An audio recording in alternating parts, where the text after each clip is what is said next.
ஆதி மனிதன் கல்லை எடுத்து வேட்டையாடினான், அடுத்த மனிதன் காட்டை அழித்து நாட்டை காட்டினான், மற்றும் ஒருவன் மண்ணில் இறங்கி பொன்னை தேடினான். நேற்று மனிதன் வானில் தனது தேரை ஓட்டினான், இன்று மனிதன் வெண்ணிலாவில் இடத்தை தேடினான். வரும் நாளை மனிதன் 7 உலகை ஆள போகிறான், வரும் நாளை மனிதன் 7 உலகை ஆள போகிறான். 7 உலகத்தில் சார் 70 உலகத்தை கூட ஆளுவான் மனுஷன். என்னை மாதிரி கணமா டேலண்டா இருந்தா.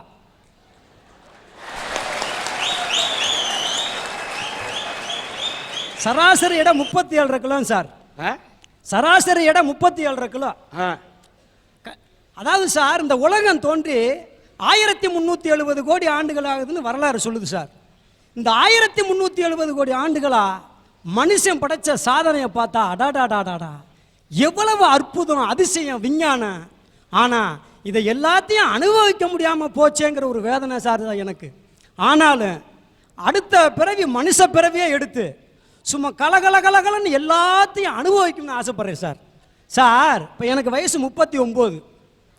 39வது வயசுல தான் செல்ஃபோனை பார்க்குறேன்.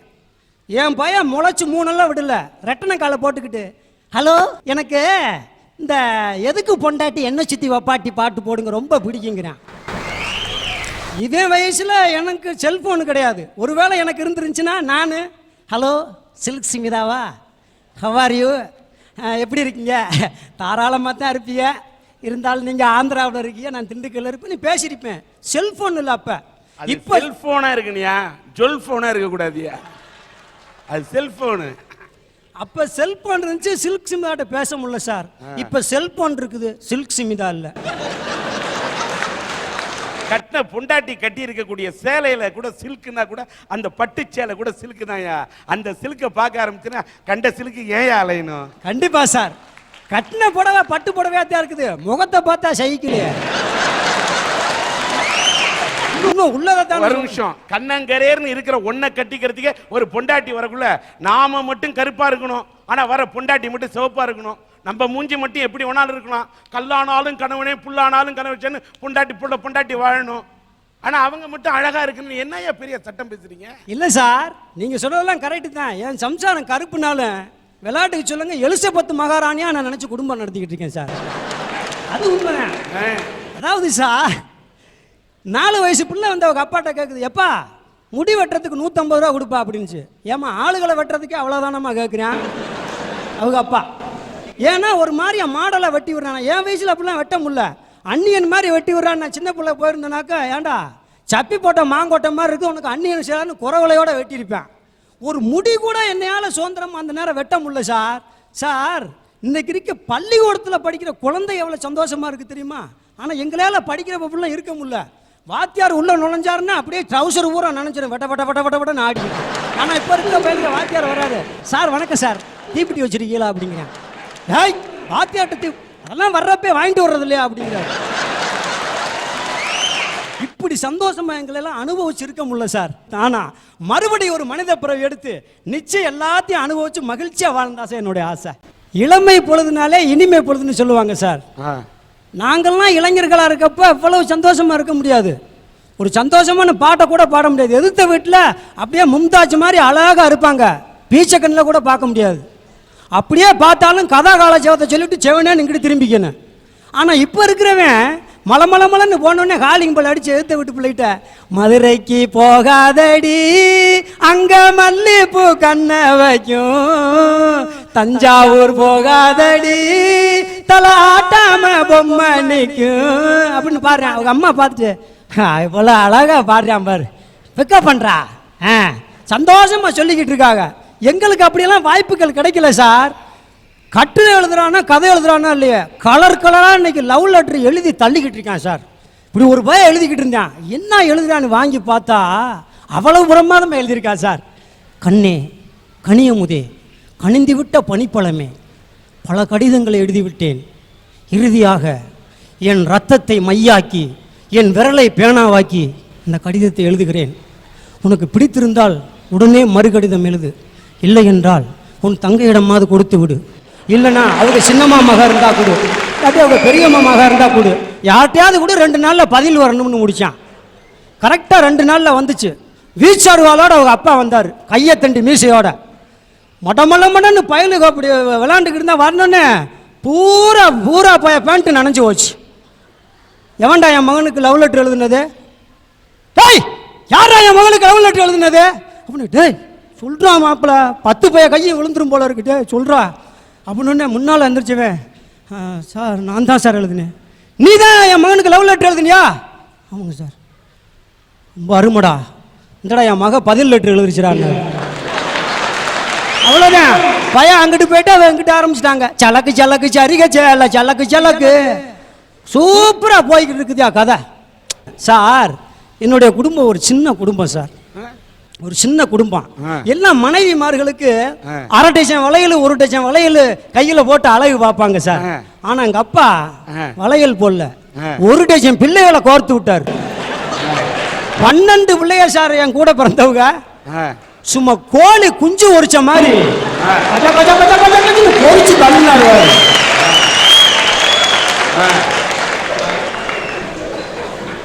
உங்க அப்பா என்ன முட்டை கடை வச்சிருந்தாருங்களா? நல்ல கேள்வி. எங்க அப்பா முட்டை கடை வைக்கலங்க, கோழி பண்ணையே வச்சிருந்தாரு. அங்க இருந்த ட்ரைனிங் தான். எங்க வாத்தியார் காட்டாரு, ஏண்டா என்னடா 12 பிள்ளைகளை உங்க அப்பா பெத்தாரு இப்படி சார். எங்க அப்பா ஒரு யதார்த்தவாதி சார். ஆமா, குடும்பத்தை உருவாக்க சொன்னால் ஒரு கிராமத்தை உருவாக்கி தந்தார் எங்க அப்பா. குடும்பத்தை உருவாக்க சொன்னால் எல்லாம் கிலோ கணக்கில் அரிசி தான் வாங்குங்க வீட்டில். எங்க வீட்டில் உப்பே ஒரு நாளைக்கு 1.25 கிலோ ஆகும். இப்படி திருவிழாதருக்கெல்லாம் கிளம்புனோம்னா ஒரு தாய் மக்கள் நாமல் திருவிழாவில் இருக்கேன் பூரா பார்ப்பேன். என்னடா 4 ஊர் சேர்ந்து ஒன்னா வருது. ஐஸ் கிடக்குற ஐஸ் ஐஸ் ஐஸ்னு வர்றாரு. எப்பா ஐஸ்? ஏய் வேணாம்டா, தாங்காதுடா, ஐஸ் ஃபேக்ட்ரியை தாண்டா உண்டு பண்ணனு அப்படின்ட்டு 2 ஐஸை வாங்கி எங்கள் பெரிய நண்டை கொடுப்பாரு. அவர் 4 சப்பு சப்பி அடுத்தண்ணே, அவர் 4 சப்பு சப்பி அடுத்து, அப்படி 4 சப்பி ஏன்ட்ட வர வேற பெரிய குச்சினே வரும். 1 வருஷம் கழிச்சு கவர்மெண்ட்லேருந்து 4 அதிகாரி வந்தாங்க எங்கள் வீட்டுக்கு. இது வேணாங்க, இப்படியா வரிசையாக அடுத்தடுத்து ஒரு பிள்ளைக்கு இன்னொரு பிள்ளைக்கு இடையில கேப்பு விடுங்க. சரிங்க, ரொம்ப நன்றிங்க புத்திமதி சொன்னதுக்குன்னு போயிட்டார். வேலைக்கு போயிட்டு சாயந்தரம் வந்தார். கதவை திறந்தாருவார். மணி நைட்டு 9 மணி. பூரா படிக்கல மாதிரி வரிசையாக நெருக்கி படுத்து கிடந்தாங்க. இங்கே வாமா, ஏமா அக்கப்போர் பண்ணுற, ஒரு பிள்ளைக்கு இன்னொரு பிள்ளைக்கு இடையில கேப்பு விடணும் மாமா. உனக்கு அங்கே போடுமா, உனக்கு இங்கே போடு, நடுவில் பாய வரி தொப்புன்னு லைட் ஆஃப் பண்ணாருவார். 10 மாதம் கழிச்சு ரெட்டை. சார் இப்போ இந்த பழனி அரட்டை அரங்கத்துக்கு வர்றப்போ கூட எங்கள் வீட்டுக்காரம்மா சொன்னாங்க, ஏங்க பழனியில் அரட்டை அரங்கம் நடக்குன்னா குடும்பத்தோடு போகலாம்னு. வேணாமா, குடும்பத்தோடு கிளம்பணும்னு போய் 4 ரயில் விட்டாலும் ரயிலுக்கு பின்னால் பாதி பேதி ஒடியாரண்ணே பேசாமல் விட்டு இந்துக்களை நம்ம குடும்பத்துக்காக ஒரு அரட்டை அரங்கத்தை போட சொல்லிடலாம் அப்படின்ட்டு. இவ்வளவு பெரிய குடும்பத்தில் பிறந்து எவ்வளவு கஷ்டம் இருக்குது நஷ்டம் இருக்குது சார். இந்த 1000 கல்யாணம் பண்ணி ஒரு பொய்ய சொல்லி கல்யாணத்தை முடிக்கணும்னு சொல்லுவாங்க சார். எங்கள் அம்மா 9000 பொய் சொன்னாங்க. ஏன்னா எனக்கு முன்னால் 9 பேர் பூரா கல்யாணம் பண்ண வச்சுட்டு எனக்கு கல்யாணம். ஏண்டா கல்யாணத்தை முடிச்சுக்க சட்டு புட்டுன்னு, பொண்ணை நான் பார்க்குறியா இல்லை நீ பார்க்குறியா? நான் பார்க்கட்டேன். இல்லைம்மா, குடும்பம் நடத்த போகிறது நானே பார்த்துக்கிறேன்ட்டு டக்குன்னு மதுரைக்கு போனேன் சார். ட்ரெயினை விட்டு இறங்கின உடனே அடாடாடாடாடா, உண்மையிலே அப்படியே நம்ம தமிழ் கலாச்சாரத்தை கடைபிடிக்கிற ஒரு பொண்ணு அழகாக போய்க்கிருந்துச்சு. ஆஹா, மதுரை மீனாட்சியே கண்ணை திறந்துட்டாங்கன்னு அப்படியே போனேன் சார். என்னடி ராக்கம்மா வல்லாக்கு நெளிப்பு என் நெஞ்சு குலுங்குதடி, சிறு கண்ணாடி மூக்குத்தி மாணிக்க செவப்பு மச்சான இழுக்குதடி அப்படின்ட்டு போனேன். திரும்பமான வாக்குறேன், திரும்பவே இல்லை.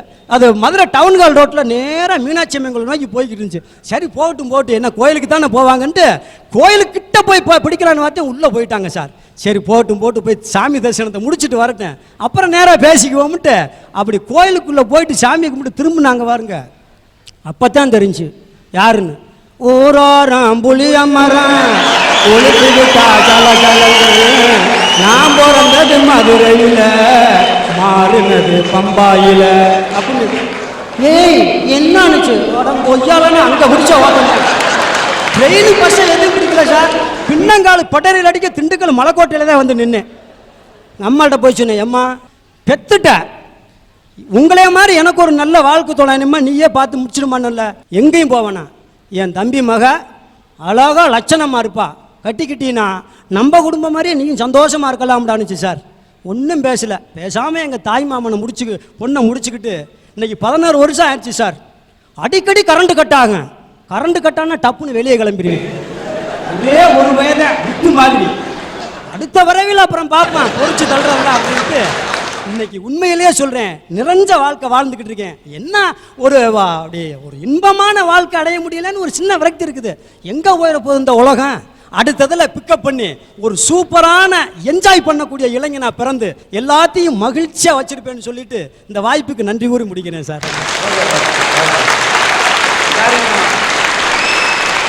அரட்டை அரங்கத்தில் சிந்திக்கவும் வைக்க வேண்டும், சிரிக்கவும் வைக்க வேண்டும். எல்லாரையும் சிரிக்க வச்சு என்னையும் சிரிக்க வச்சுங்க. வாழ்க. ஹரி சிவஹரி என் பேரு மலை. அண்ணாவள மாதிரில நான் பேசுறதுல இருந்து தெரியல நான் அடுத்த ஜென்மத்துல நடிகராக போறேன்னு. ஏன் நடிகரா பிறக்கணும் தெரியுமா சார்? புகழ் பணம் ஊரை வேற ஜாலியா சுத்தி பார்க்கலாம் சார். அம்மா அப்பா சொன்ன கேக்குறோமா? டீச்சர் சொன்ன கேக்குறோமா சார்? ஆனா இதே நடிகர்கள் சொன்ன கேக்குறோம்ல. நடிகர்களால சிரிக்க வைக்க முடியும், அழ வைக்க முடியும், சிந்திக்க வைக்க முடியும். சார் நீங்க எல்லாம் படிச்சுதான் டாக்டர் வக்கீல் எல்லாம் ஆக முடியும். நடிகர்கள் அப்படி இல்ல. நினைச்சா ஒரு பிள்ளை டாக்டர், ஒரு படத்துல வக்கீல், ஒரு படத்துல போலீஸ் ஆகும் சார். பட்ட கிளம்புறாங்களே. நீங்க எல்லாம் மிலிட்டரிக்கு போய் தான் துப்பாக்கி எடுத்து குண்டெல்லாம் போட்டு சண்டை போட முடியும். ஆனா நடிகர்கள் அப்படி இல்ல. நினைச்சா படத்துல துப்பாக்கி எடுப்பாங்க, சுடுவாங்க, போக்கிட்டே இருப்பாங்க சார். சார் எல்லாரும் பயந்து பயந்து தான் லவ் பண்ணாங்க. ஆனா நடிகர்கள் தைரியமான படத்துல லவ் பண்ணுவாங்க சார். சார் 40 வயசுக்காரங்க 16 வயசு பொண்ணோட டான்ஸ் ஆட முடியுமா? ஆனா இதே நடிகர்கள் டான்ஸ் ஆடுறாங்களே. 50 வயசுக்காரங்க காலேஜுக்கு போக முடியுமா? ஆனா இதே நடிகர்கள் போறாங்களே. சார் ஒரு சின்ன கிராமத்துக்கு போங்க, ஒரு தலைவர் போட்டோ காட்டி இது யாருன்னு கேளுங்க, என்ன பதில் வரும்? தெரியாதுன்னு வரும். அதே மாதிரி ஒரு நடிகர் போட்டோ காட்டி யாருன்னு கேளுங்க, டக்குன்னு பதில் வரும் சார். சார் அதுக்கு நடிகர்கள் வாழ்க்கையில கஷ்டமே இல்லைன்னு யார் சொன்னது? எல்லார் வாழ்க்கையிலும் கஷ்டம் தான் இருக்கு. நடிகர்கள் கஷ்டப்படுற அளவுக்கு புகழ் பணம் இதெல்லாமே கிடைக்கிறது சார். இதெல்லாம் புகழோட அடையாளம் சார். இந்த புகழெல்லாம் ஈஸியா பெறணும்னா ஒரே வழி, தனி வழி, அது வழி, அதுதான் நடிகராகிற வழி. அதனால அடுத்த பிறவிலையாவது ஆசை நிறைவேறதுக்கு சிறந்த நடிகராகவும் சிறந்த நடிகரை உருவாக்கிட்டு இருக்க நீங்க என்ன ஆசீர்வாதம் செய்யுங்க சார். நல்லா தம்பி, நீ நாளைக்கு நடிகனா பிறந்துடுற, நீ ஹீரோ ஆயிட்டான்னு வச்சுக்க. யாரை ஹீரோவை தேர்ந்தெடுப்ப? இன்னைக்கு ஸ்ரேயா. ஸ்ரேயாவா? நேத்து கேட்டேன் நமிதாண்ணா. நேத்து நமிதான், இன்னைக்கு ஸ்ரேயாங்கிற சார். எங்க படத்துல 2 ஹீரோயின் சார். அட்லி சக்க, நீ மகா நடிகன் ஆயிருவடா. அடுத்த பிரிவில் நடிகன் ஆகணுன்ற, ஏன் இந்த பிரிவில் நடிகன் ஆக விரும்பலையா? சார் எங்க அம்மா இந்த பிறவில பைலட் ஆகணும்னு ஆசைப்பட்டுட்டாங்க. அதனால எங்க அம்மா ஆசையை இந்த பிறவில நிறைவேற்றிட்டு அடுத்த பிறவில நான் நடிகராகிறேன் சார். உன்னுடைய ஆசை இருந்தா கூட அந்த ஆசைகளை ஒதுக்கி வைத்து விட்டு பெற்ற தாய் என்னுடைய அம்மாவுடைய ஆசையை தான் நிறைவேற்றி வைப்பேன்னு நினைக்கக்கூடிய அந்த உணர்வை நான் மதிக்கிறேன். வாழ்க. சார் நானும் என் ஃப்ரெண்டு கோபாலும் 1ஆவதுலேருந்து 10ஆவது வரைக்கும் ஒன்றா படித்தோம். ஒரே பெஞ்சு பக்கத்தில் உட்காருவோம். அவ்வளோ நெருக்கம் பாருங்க. பரீட்சை வந்துச்சு. பரீட்சை எழுதிட்டு வீட்டுக்கு போனேன். என் மகனே எத்தனாவது ரேங்கடான்னு கேட்டார். எப்பா ஃபஸ்ட் ரேங்கு தான்ப்பா அப்படின்னேன். அப்போ கோபால் எத்தனாவது ரேங்கடா? எப்பா கோபாலும் ஃபஸ்ட் ரேங்கு தான்ப்பா அப்படின்னேன். உடனே அது எப்படி 2 பேர் ஃபஸ்ட் ரேங்க் எடுக்க முடியும்? குர்ரா ரேங்க் கார்டுன்னு பார்த்தாரு. பார்த்துட்டு 5 10 2 3 ஏடா மொத்தத்தையும் குண்டாலும் 35 வரலையாடா, நீ எப்படி ஃபஸ்ட்டுன்ன? இல்லைப்பா கோபாலு முன்னாடி இருந்து ஃபஸ்ட் ரேங்கு, நான் பின்னாடி இருந்து ஃபஸ்ட் ரேங்குப்பான்னு. உடனே எங்கள் அப்பாவுக்கு வந்துச்சு பாருங்க கோபம். இவ்வளோ பெரிய குச்சி எடுத்து அடித்து முதுகுத்தோலெல்லாம் பேத்துட்டாரு. இதுவே ஒரு அமெரிக்காவாக இருந்தால் என் மேலே கை வைக்க முடியுமா? ஒரே போனுதேன் தூக்கி உள்ள விட்டுருவாங்க. அண்ணா நீங்க பின்னால இருந்து ஃபர்ஸ்ட் ரேங்க்னா நீங்க லாஸ்ட் ரேங்க்னு அர்த்தம்னா. தம்பி நானும் உன்ன மாதிரி இருக்கிறப்ப டாக்டர் ஆகுந்தே வந்தேன். இப்போ கம்பவுண்டர் கூட ஆக முடியல. நீ என்ன மாதிரி காலேஜுக்கு வந்தா தானே தெரியும். உட்கார்றா பேசாம. இங்கெல்லாம் நம்மெல்லாம் ஒரு ஆண்டை கிடக்க எத்தனை ஆண்டு கிடக்க வேண்டியது தெரியுமா? காலாண்டு, அரையாண்டு, முழு ஆண்டு. இன்னும் பாருங்க நம்ம பயிலுக முதல் பக்கம் புத்தகத்தில் எழுதி வச்சிருப்பான். காலாண்டு ஒரு பாவச் செயல், அரையாண்டு ஒரு பெருங்குற்றம், முழு ஆண்டு மனிதத்தன்மையற்ற செயல் எழுதி வச்சிருப்பான் சார். அவ்வளோ கஷ்டம் சார், ஒரே தொல்லை சார். இங்கெல்லாம் காலேஜ் டிகிரி வாங்க எவ்வளவு கஷ்டப்படுறோம் தெரியுமா? 2081 கிளாஸ் அட்டன் பண்ணணுமா, 1501 நாள் காலேஜுக்கு போகணுமா, 211 ஹவர்ஸ் ஆஃப் லேபு, 132 இன்டர்னலு, 44 எக்ஸாமு, 15 வைவா, 4 வருஷம் 8 செமஸ்டர், கடைசியில் கொடுக்கறது ஒத்த டிகிரி சார். சார் ஒரு நிமிஷம். அண்ணா நீங்க இத்தனை இதை கணக்கு போட்ட நேரத்துல உட்காந்து படிச்சா இந்நேரம் எவ்வளவு முன்னேறி இருக்கலாம்ண்ணா. ஆனா அங்கெல்லாம் பாருங்க படிக்காமையே ஏரோப்ளேன்ல ஓடுறான், கப்பல்ல ஓடுறான். நம்ம இன்னும் மாட்டு வண்டியில சார் போய்கிட்டு இருக்கோம். அண்ணா படிப்பு பத்தி இவ்வளவு கஷ்டம்னு சொல்றீங்கல்ல, இப்ப நீங்க என்னங்கண்ணா படிச்சிட்டு இருக்கீங்க? காலேஜுக்கு போய்கிட்டு இருக்கேம்மா. அப்புறம் ஏன்னா படிப்பு இவ்வளவு கஷ்டம்னு சொல்றீங்க? போய்கிட்டு இருக்கோன்னு தானே சொன்னோம், படிக்கிறேன்னு சொன்னோம்மா.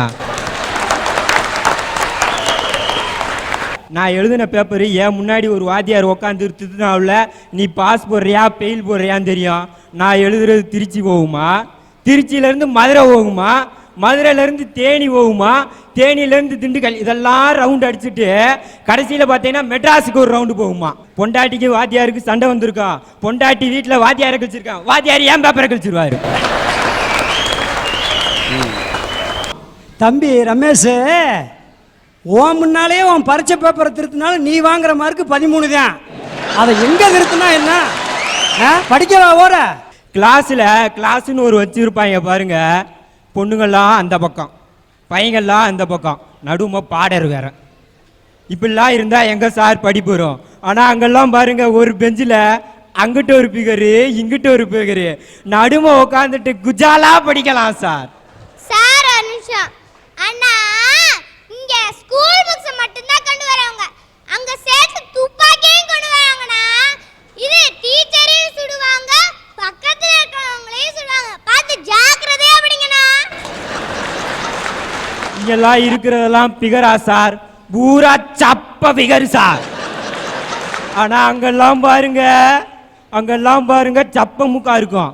மூக்கு மேல நான் லாரி போன மாதிரியே இருக்கும். ஆனா என்ன பிகரு, என்ன வாழ்வு. பிறந்தா சார் அங்க பிறந்து வாழ்க்கையை அனுபவிக்கணும் சார். நம்ம ஊர்ல பஸ் ஸ்டாண்ட்ல நின்று ஒரு பிள்ளைய பார்த்து ஹாய் என்னன்னா என்ன மறு நிமிஷமே மஞ்சத்தாளி எடுத்து கட்டான்றிருக்கான். ஆனா அங்கெல்லாம் ஹாய் சொன்னா ஹாய் சொல்லுவாங்க, ஹாய் சொன்னா முத்தம் கொடுக்குறாங்க சார். இதெல்லாம் காதலிச்ச பொண்ணையே கல்யாணம் பண்ணணுமா? ஆனா அங்க கல்யாணமான பொண்ணை கூட காதலிக்கலாம் சார். இதெல்லாம் பாத்ரூம்னு ஒன்று கட்டி வச்சிருக்காங்க. பார்க்காத ரூமுக்கு பேர் பாத்ரூம் சார். ஆனால் அங்கெல்லாம் என்னென்ன பாத் இருக்கு தெரியுமா? ஆயில் பாத் இருக்கு, சன் பாத் இருக்கு. நம்ம அக்கா மக்கள்லாம் காலையில் 8 மணிக்கு ஒரு கர்ச்சிப்பை 2ஆ கிழிச்சு ஜக ஜக ஜக ஜக ஜகன்னு போவாங்க சார். அங்கே பிறந்து வாழ்க்கையை அனுபவிக்கணும் சார்.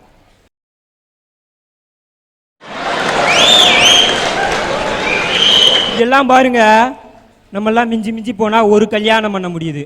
அப்படியே இல்லைன்னு வச்சுக்கோங்க 2 கல்யாணம். 2 கல்யாணம் என்னன்னு கேட்குறீங்களா?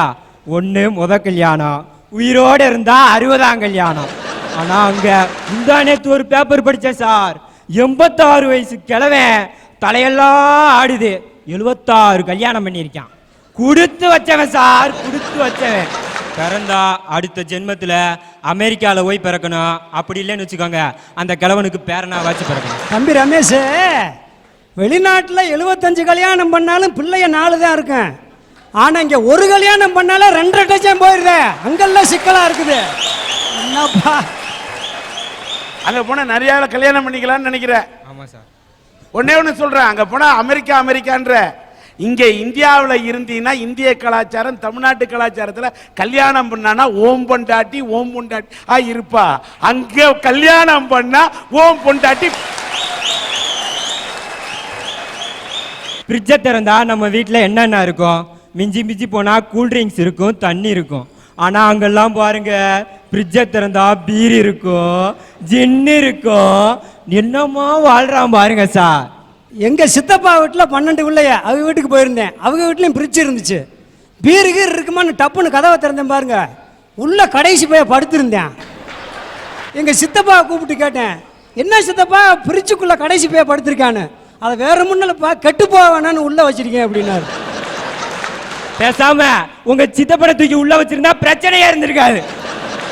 அதனால் அடுத்த ஜென்மம்னு ஒன்று இருந்தா சார், பிறந்தா சார், எங்க அப்பா எங்க அம்மா ஆயா பக்கத்து வீட்டு பாட்டி எல்லாரும் குடும்பத்தோட போய் அங்க பிறக்கணும் சார்.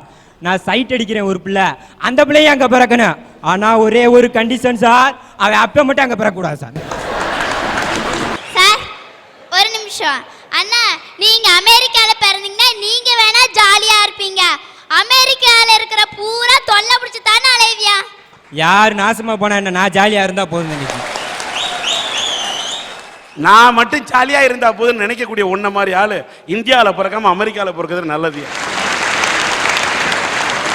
ஐயா இவங்கெல்லாம் இருக்கிறத விட்டுட்டு பறக்கிறத பிடிக்க ஆசைப்படுறாங்க. நான் விவேகானந்தரா பிறக்கிறேன், அரசியல்வாதியா பிறக்கிறேன் சொல்றாங்க. அதெல்லாம் அடுத்த பிறவில தானே. இந்த பிறவில என்னத்தை சாதிச்சாங்க? நம்மளா இருந்து சந்தோஷப்பட்டு வாழணும். அதுக்கு நான் ஒரு கவிதை சொல்றேன் சார். நேற்று என்பது உடைந்த பானை, நாளை என்பது மதிமேல் பூனை, இன்று என்பது கையில் உள்ள வீணை.